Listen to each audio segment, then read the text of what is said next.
کیا ہے، تب وہ تاب جاویدانہ، ان کی تہذیب مغربی، ان کی ذہنیت مغربی، ان کی وضاقتہ مغربی، ان کا تمدن مغربی، ان کی سوچ مغربی، ان کے سارے اطوار مغربی.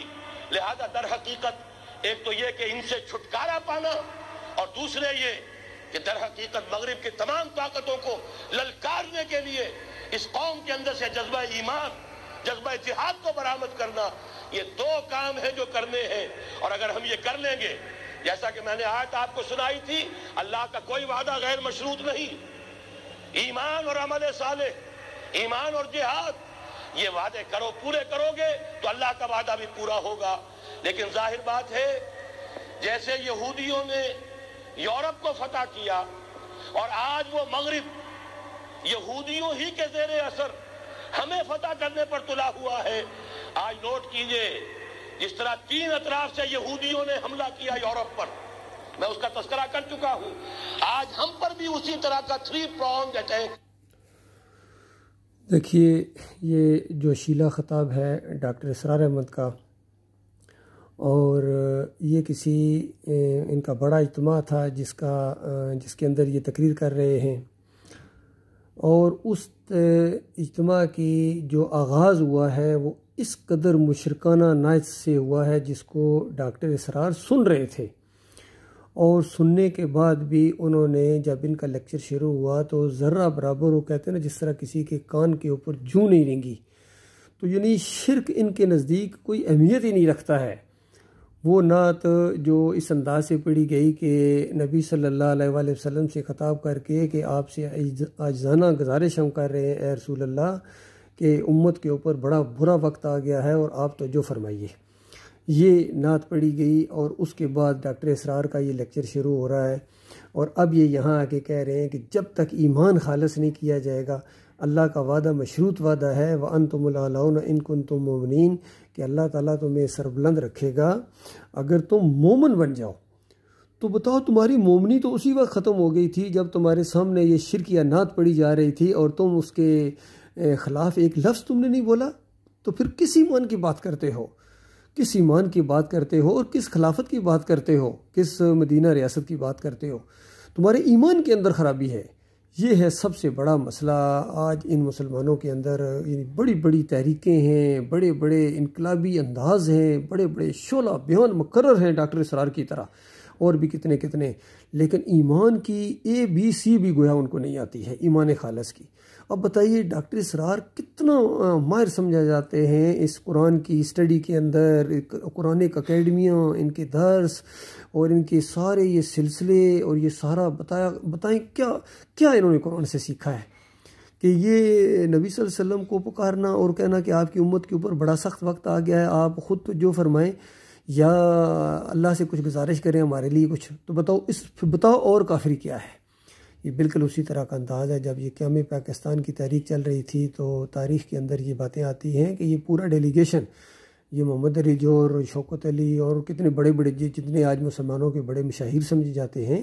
انہوں نے ایک وفد کی شکل کی اختیار کی اور کہا کہ پورا وفد کی شکل میں ہم جاتے ہیں انڈیا، اور وہاں خواجہ غریب نواز کے مزار کے اوپر جا کے فریاد کریں گے کہ یہ ہمیں آزادی دلائیں. بتاؤ، اس سے بڑے جو کوئی کافر مشرک ہو سکتا ہے؟ یہ بتوں کے پجاری، یہ قبروں کے پجاری، یہ مزاروں کے میل چاٹنے والے یہ انقلاب لائیں گے؟ ان کے ذریعے اللہ تعالیٰ اسلامی انقلاب لے کے آئے گا، یعنی شیطانوں کے ذریعے، شرک اور کفر کرنے والوں کے ذریعے. تو یقین کیجئے کلیجہ کٹتا ہے کہ بتائیے کس طرح انہوں نے کتنے نوجوانوں کی صلاحیتوں کو انہوں نے کس طرح ختم کر دیا، جو دین کے کام کرنا چاہتے تھے لیکن ان کی رگوں کے اندر شرک کا انجیکشن ڈال دیا. اسی طریقے سے یہ جو تبلیغی جماعت والے ہیں کہیں گے اللہ کی طرف آ جاؤ، اللہ والے بن جاؤ اور دین سیکھو، دنیا داری سے پیچھے ہٹو، آخرت اور جنت کی باتیں کریں گے، جنت کی حوروں کا ذکر کریں گے، لیکن کبھی ان کے منہ سے نہیں نکلے گا کہ علی جوہری داتا نہیں ہے اور علی رضی اللہ عنہ مشکل کشا نہیں ہے. یعنی شرک کا رد نہیں کرتے ہیں، شرک کا رد نہیں کرتے ہیں. یہ فرق ہے ان میں اور قرون اولیٰ کے مسلمانوں میں. اگر ان کی طرح دین بیان کرنا ہوتا، نبی صلی اللہ علیہ وآلہ وسلم صحابہ کرام صرف وہ بیان کرتے ہوئے اللہ بہت بڑا ہے، اللہ طاقت والا ہے، اللہ اولاد دیتا ہے، اللہ یہ کرتا ہے، اللہ وہ کرتا ہے، یعنی صرف اسی حد تک رکھتے، لات منات اور حبل کی خدائیوں کو چیلنج نہ کرتے، تو یقین کیجئے کوئی مشکلات نہیں آنی تھی۔ مشرکین مکہ کے لیے کوئی مسئلہ نہیں تھا کہ 360 پہلے ہیں، ایک اور اللہ بھی بیچ میں شامل ہو گئے، جی بس ٹھیک ہے 61 ہو گئے، اس سے کیا فرق پڑتا ہے؟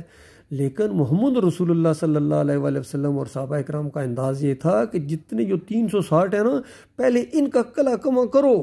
ان سے بیزاری کا اعلان کرو، پھر اللہ کے اوپر ایمان لاؤ، پھر کہو کہ اللہ داتا ہے۔ پہلے کہو کہ یہ داتا نہیں ہے، یہ دستگیر نہیں ہے، یہ مشکل کشا نہیں ہے، یہ حاجت روا نہیں ہے، واسطے وسیلے کے لائق نہیں ہے، رکوع اور سجدے کے لائق نہیں ہے۔ یوسف علیہ السلام، نہ محمد صلی اللہ علیہ وسلم، نہ عیسیٰ علیہ السلام، کوئی بھی اللہ کے ساتھ شریک نہیں ہے، اور کوئی داتا دستگیر مشکل کشا حاجت روا نہیں ہے۔ یہ ساری صفات صرف اللہ کی ہیں۔ یہ تو ایک سٹیپ آگے اٹھانے کا مسئلہ ہے جو یہ اٹھانے کے لیے تیار نہیں ہے۔ ابھی ایک سٹیپ اور بھی اگلا ہے، اور وہ یہ ہے کہ جنہوں نے تمہیں اس راستے کے اوپر چلایا ہے، جنہوں نے تمہیں یہ بتایا ہے کہ یہ فریادیں سنتے ہیں، ان کے ذریعے اللہ سنتا ہے، ان کا واسطہ وسیلہ ہے، وہ اللہ کی کتاب کے کافر گزرے ہیں۔ چاہے تمہارے سروں کے تاج ہوں جنہوں نے یہ عقیدے پیش کیے ہیں، چاہے احمد ابن حنبل ہوں کہ عہدے روح فی القبر کا عقیدہ، پھر ابن تیمیہ، ابن قیم، یہ سارے واسطے وسیلے اور قبر پرستی کے شرک کے قائل تھے۔ چاہے عبد القادر جیلانی ہوں، محی الدین چشتی ہوں،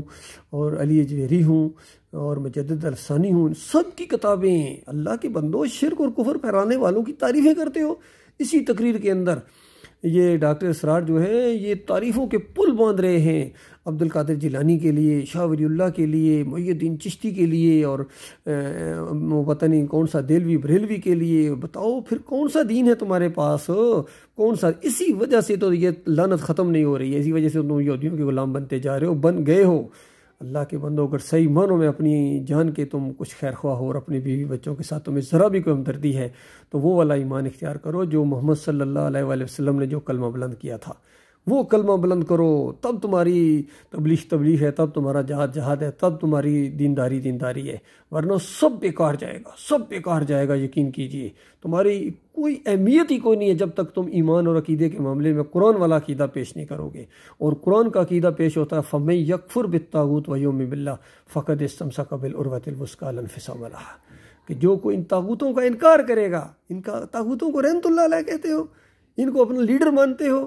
اور فریبکاروں کو، بتائیے اس سے بڑا کوئی فریبکار ہو سکتا ہے؟ یہ ڈاکٹر اسرار کے میں نے ایک نقشہ آپ کے سامنے پیش کیا ہے کہ شرکیہ اس قوالی اس شرکیہ نعت سے اس کے اجتماع کا آغاز ہو رہا ہے، تو بتاؤ اس کے بعد انقلاب آئے گا؟ تو پھر شیطانی انقلاب کس کو کہتے ہیں؟ اللہ تعالیٰ تمہیں سمجھ عطا فرمائے۔ اللہ ان کو پھر بھائی کئی دفعہ اعتراض کرتے ہیں آپ ان کے پیچھے پڑ گئے ہیں، میں ان کے پیچھے پڑ گیا ہوں، بے ایمان یہ جو تھے انہوں نے راستہ مارا ہے، انہوں نے اس توحید خالص کے راستے میں یہ سب سے بڑی رکاوٹ ہے۔ یہ ان کو شرک کی کوئی احساس ہی کوئی نہیں ہے، شرک اللہ کو گالی ہے، اور اللہ کی گالی کو یہ برداشت کرتے ہیں اور بلکہ پھیلاتے ہیں اس کو ہر جگہ، چاہے طارق جمیل ہوں، تقی عثمانی ہوں، اور جناب یہ اس کے جتنے بھی یہ ہوں، بریلوی ہوں، دیوبندی ہوں، اہل حدیث ہوں، سلفی ہوں، سعودی ہوں، سارے جناب تبلیغی جماعت پر پابندی ہے، وہاں لگا دے، تو وہ خود گمت کے پجاری ہو، تم خود گمت کے پجاری ہو، شرک تو ان کی رگوں کا خون بن گیا۔ اللہ کے بندوں کیا کیا جائے؟ بس ایک ہی ہے، آخرت کا اللہ کا یقینی وعدہ، تعداد کی طرف نہیں دیکھنا ہے، کم علمی اور کم وسائل کی طرف نہیں دیکھنا ہے۔ اللہ کے بندوں توحید کے نعرہ بلند کرو، وہ نعرہ جو نبی صلی اللہ علیہ وآلہ وسلم نے مکہ کے اندر اور صحابہ کرام نے بلند کیا تھا، جب تک یہ بلند، اور اس پر جم جاؤ، پھر کسی کی پرواہ نہ کرو، کوئی تمہارا کچھ نہیں بگاڑ سکتا ہے۔ اللہ کی مدد آئے گی اور اللہ تعالیٰ اس کفر و شرک کا جنازہ اٹھائے گا۔